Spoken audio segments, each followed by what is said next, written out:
this Proposition 7 on the statewide ballot in 2018 and got overwhelmingly approved by the voter. And I felt that was, and actually brought a lot of attention to many of the states and in the United States, including our neighboring state, Oregon, Washington, all the way to British Columbia. And the Canadians were interested in putting a similar law through their legislation to abolish the switching the clock twice a year, because it doesn't yield any energy saving at all. It was put into law during when it's actually started in Europe, in Germany, when they were preparing for the war, and the energy was scarce at that time. So they used this extended daylight to boost their production. In one period of time, they will actually have a 2 hours difference between the daylight saving, the summertime and the winter time. So the fact that I'll be able to put that on the ballot and not spending a lot of money and get a majority of approval, I think was something I feel real good about it. But then other bills that I've been advocating is some school-based mental health, because their study shows that 85% of the students that need mental health services and doesn't have access to mental health services.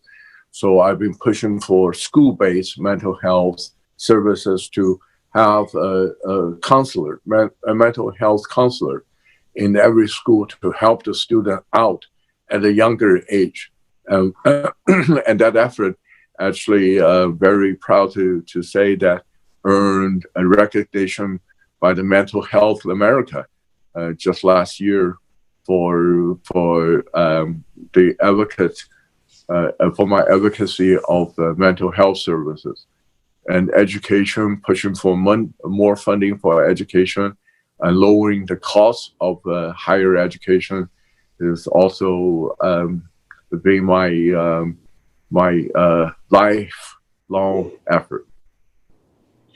Thank you very much, Representative Kansen Chu, on these things. See, you've been doing a wonderful job as a legislator, and at the same time, I heard, you're moving out of the House and then running for another position, which is the board position, board supervisor at Santa Clara County, District 3. So why are you moving away from the House and coming to the local politics? I'm not a politician. You see a lot of politicians, they got elected to the assembly. They look into the mirror, they see the next senator. When they get elected to the senator, they look into the mirror, they see the next congressman, But I am a real humble beginning. I look into the mirror, I still see a graduate student, a new immigrant, with 2 cases full of textbooks and not a lot of money in my pocket. So the reason I get into this elected position is really, to me, is a way to serve the public. I have very honored to have the opportunity to serve the people in California. There's 400 million people. You understand that we are elected by district, but every law that we propose will affect every resident of California and many, many generations to come. So what something is good for Santa Clara County or the Silicon area might not be good for Central Valley, might not be good for Imperial County all the way to the Modoc County. So I wanted to focus my service to my home, where, you know, Santa Clara, where I have spent the most of my adulthood there, to address the issue that are most important to our area. You know, there's a saying that charity started at home. I felt this is the time for me to focus my effort at home to make Santa Clara County a better place to work, to live, to raise a family, to play, and to retire. Very nice. So if you are elected to this position which you're running for, so what changes are you trying to bring in to the Santa Clara County District 3 board?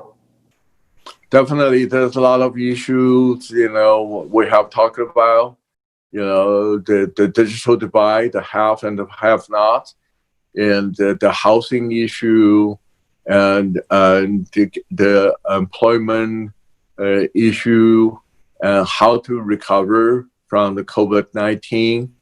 You know, I like to definitely bring my experience of being on the San Jose City Council during the 2008 recession, you know, to address those issues that we're facing in Santa Clara County: transportation, housing, mental health, unemployment, the digital divides, and so on and so forth. Gotcha. Thank you very much for your views. And do you have any message to our audience and the listeners or your constituents? No, but thank you very much for the opportunities. Yeah, Thank you very much. Thank you for coming on to the show, and we wish you all the best. Thank you, sir. Thank you. Thank you. Have a nice day. Bye-bye.